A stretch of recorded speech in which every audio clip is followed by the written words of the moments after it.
Bonjour à tous, bienvenue sur ma chaîne Grand Club FCB. Si vous êtes nouveau sur ma chaîne, n'hésitez pas à vous abonner. La route s'annonce encore longue pour Ansu Fati.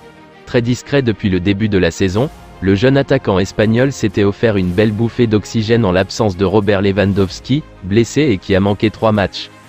Mais sa prestation en demi-teinte contre Valence dimanche dernier a rappelé que l'ailier de 20 ans avait du mal à assumer ce statut de grand espoir de la Liga.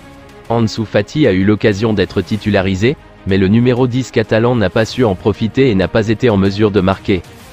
Le Barça voudrait se séparer d'Ansu Fati. Ansu Fati avait profité de l'absence de l'attaquant polonais contre Valence pour s'offrir une place de titulaire dans le trio offensif royal du Barça.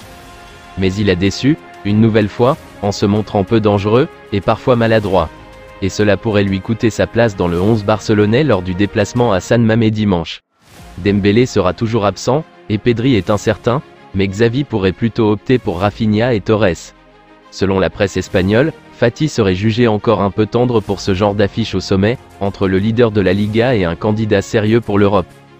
Ansu Fati n'est plus vraiment en odeur de sainteté en Catalogne, surtout après l'épisode du penalty gate contre Valence, entre lui et Ferran Torres, quand ce dernier avait pris le ballon et avait refusé de laisser tirer son jeune coéquipier.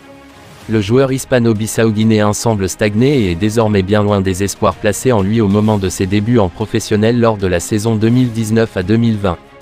De fait, le club catalan se demande s'il ne devrait pas s'en séparer. Comme l'indiquent certains rapports, le cas d'Ansu Fati est sujet à discussion dans les arcanes du club blaugrana.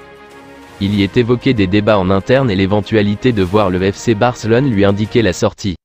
Avec un problème majeur cependant, la difficulté de trouver un club capable de s'offrir un tel joueur, qui plus est avec un gros transfert, 50 millions d'euros.